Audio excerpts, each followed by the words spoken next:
Возврат после потери мяча должен быть обязательный. Мы что делаем? Мы теряем. Мы можем двое-трое. Легко бежать назад? Нелегко. Легко уже точно не будет. За 13 туров до конца чемпионата команда занимает 9 место, а до заветной пятерки 6 очков. Завершив турецкий сбор уверенной победой, грозненский Терек приехал на родной стадион, готовится к продолжению сезона премьер-лиги. Ниже сюда, ниже. Рыба, Олег, ниже. На Ахмат-арене в этом году Терек играет впервые. На полноценную тренировку на запасном поле вышли все игроки, в том числе и новые приобретения команды. Стан грозненцев пополнили 4 игрока. Это защитники Тайку, родом из Камеруна, и бразилец Родолфо, и 2 нападающих серб Щепович и сенегалец Бенгуе. Также из аренды с польской Лехи вернулся полузащитник Адлан Кацаев. Все новички сегодня вышли на поле.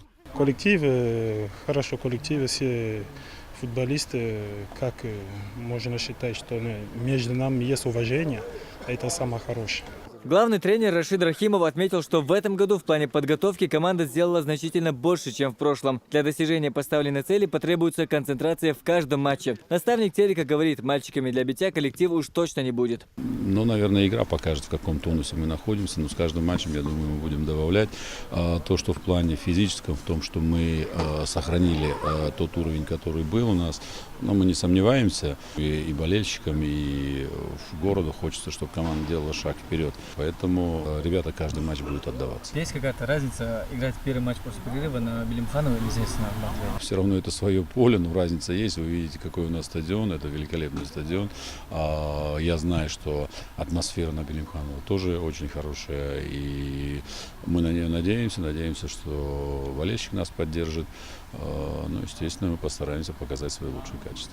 В ближайших 3 турах Тереку придется бороться за очки против одних из лидеров чемпионата. Домашних игр у команды на остаток сезона только 5 против 8 гостевых. На Ахмат-арене зрители увидят противостояние Терека с Зенитом, Динамо, Спартаком и Уралом. Идеально ровный газон на Ахмат-арене, хотя и был относительно недавно посеян, уже принял свою оптимальную форму, однако полностью поле пока не готово. Поэтому первый матч после большого перерыва уже в субботу против ЦСКА Терек проведет на стадионе имени Султана Билимханова. Хамзат Аюбов, Халид Мусаев. Новости.